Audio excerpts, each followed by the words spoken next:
ہم نے اللہ سے نہیں کہا کہ ہمیں پیدا کرو پھر ہم اللہ کا شکر کیوں ادا کریں. بالکل یہی سوال میں نے غامدی صاحب سے بھی کیا تھا, انہوں نے اس کا جواب دیا, اور پھر اس میں میں نے کچھ ویلیو ایڈیشن بھی کی تھی. میری یوٹیوب کے پر آپ ویڈیو دیکھ لیں, اللہ نے مجھے میری مرضی کے بغیر کیوں پیدا کیا. اس ٹائٹل سے بھی ہے اور اس ٹائٹل سے بھی ہے, غامدی صاحب سے اللہ کے متعلق ایک مشکل سوال. تو اس کا لاجیکل آنسر دیتے ہیں ہم. قرآن اس کا جو آنسر دیتا ہے وہ تو دو ٹوک ہے. لا یسأل عما یفعل وہم یسألون.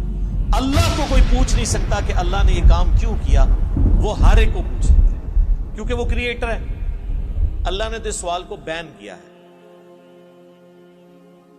اس کا جواب یہی ہے کہ جو اللہ کی مرضی.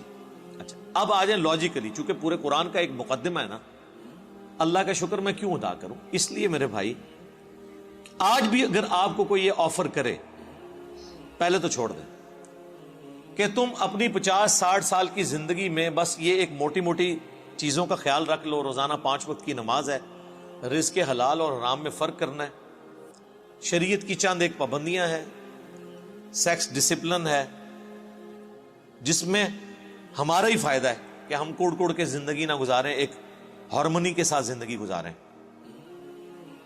تو پھر ہمیشہ کی زندگی تمہیں دوں گا جس میں تمہیں موت نہیں آئے گی, کوئی پریشانی نہیں آئے گی, کوئی بڑھاپا نہیں آئے گا, اور تمہاری مرضی کی زندگی ہوگی. یہاں تو تم 5 مرلے کے پلاٹ کی خاطر ذلیل ہوتے ہو, اور وہاں پہ سب سے آخر میں جو دوزخ سے نکال کے جنت میں جانے والا جنتی ہے, بخاری مسلم میں آیا, اسے بھی اس پلانٹ ارتھ سے 10 گنا بڑی جنت دی جائے گی.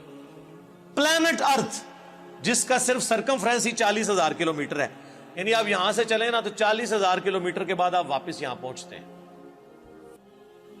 اس سے 10 گنا بڑی جنت سب سے چھوٹے جنتی کو ملے گی جس نے آخر میں جنت میں داخل ہونا ہے اپنا لاکھوں سال کا عذاب بھگت کے, اور جس نے بغیر حساب و کتاب کے جنت میں جانا ہے, یا جس کی نیکیاں اس کے گناہوں پر حاوی ہوں گی, اس نے جانا ہے, اس کی تو جنت کا کوئی امیجن نہیں.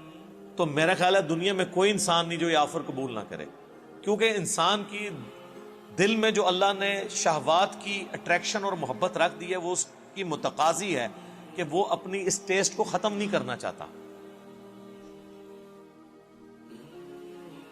کس کی خواہش ہے کہ وہ اچھا کھانا نہ کھائے اور ہمیشہ کھاتا رہے مرتے دم تک؟ دنیا میں تو پاسبل نہیں ہے.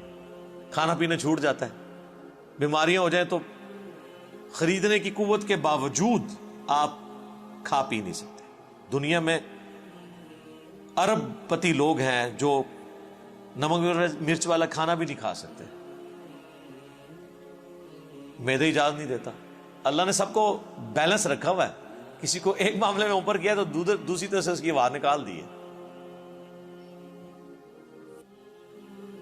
آپ کو میں پاکستان میں اس وقت امیر ترین لوگ کئی ایسے بتا سکتا ہوں جو پیمپر باندھتے ہیں, اور ان کی لوگ گاڑیوں کے اوپر, ان کے جہازوں کے اوپر, ان کی دولتوں پہ, ان کے پلاٹس پہ رش کر رہے ہوتے ہیں, لیکن وہ اپنا پیشاب نہیں روک سکتے. تو انسان کی کیا اوقات ہے؟ لیکن آخرت میں کچھ نہیں ہے, آخرت میں پیشاب ہے ہی نہیں. صحیح مسلم کا آپ جنت والا چیپٹر پڑھ لیں, اور مشکات شریف میں آپ کو 30 جلد میں جنت سے متعلق ساری احادیث بخاری, مسلم, ابو داؤد, ترمذی, نسائی, ابن ماجہ, باقی کتابوں سے ملیں گی کہ جنت میں خوشبودار ڈکار آئے گی اور کھانا ہضم. پیشاب کرنے کی جو تکلیف ہے نا, یہ بھی نہیں انسان کو اٹھانی پڑے گی, کیونکہ جنت میں تکلیفیں آئی نہیں ہیں.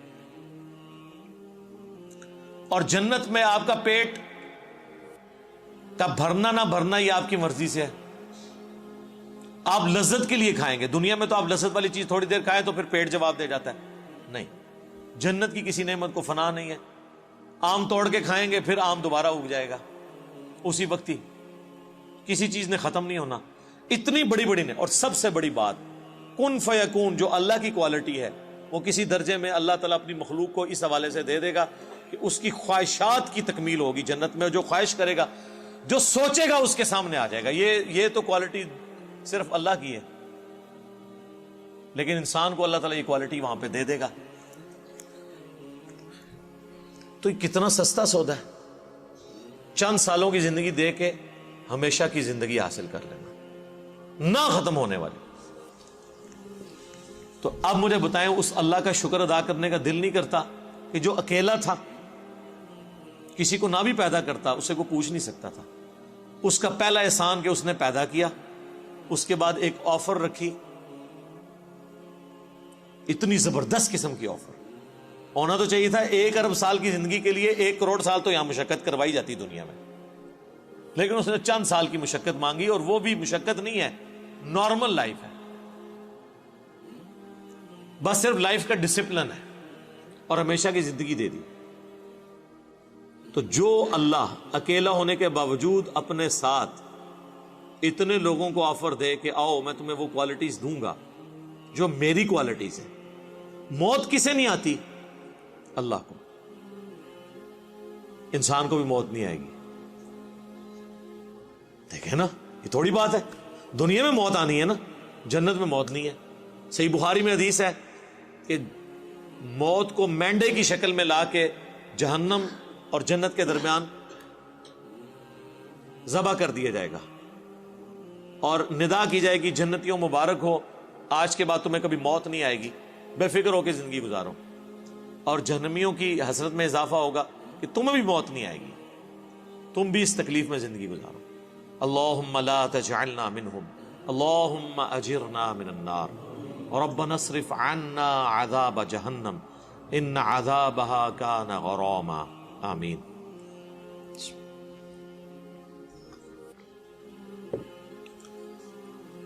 اللہ کی ذات کو جب آپ اس پہلو سے دیکھیں گے تو آپ کے اندر سے, آپ کے ایک ایک ریشے سے اس کے لیے شکر کے جذبات ابھریں گے.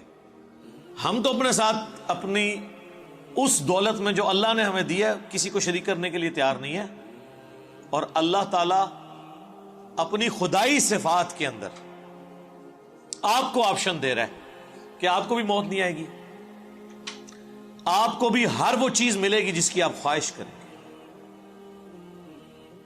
جو آپ خواہش کریں گے وہ آپ کو ملے گا. اور اللہ تعالیٰ کسی نعمت سے لطف اندوز خود کوئی نہیں ہو رہا. اللہ کھاتا ہے کیا؟ اللہ کی کوئی بیوی ہے؟ اللہ کے کوئی بچے ہیں؟ یہ وہ ساری چیزیں جو ہمارے لیے اٹریکشن کا باعث ہیں, اللہ کے لیے ان میں سے کوئی بھی چیز اٹریکشن کا باعث نہیں ہے سوائے ایک چیز کے, اور وہ چیز یہ ہے, حالانکہ اس معاملے میں بھی وہ غنی ہے, لیکن یہ اس کی خواہش ہے کہ بندے, انسان, مخلوقات, جن, فرشتے اس کا شکر کریں, اس کی عبادت کریں, ٹوٹل اوبیڈینس کریں. وما خلقت الجن والانس الا لیعبدون. ہم نے جن اور انسانوں کو فقط اس لیے پیدا کیا کہ وہ ہماری عبادت کریں, ہمیں مانے نہیں, صرف عبادت کریں, اور عبادت کہتے ہیں ٹوٹل اوبیڈینس. تو اس لیے شکر ادا کریں جی.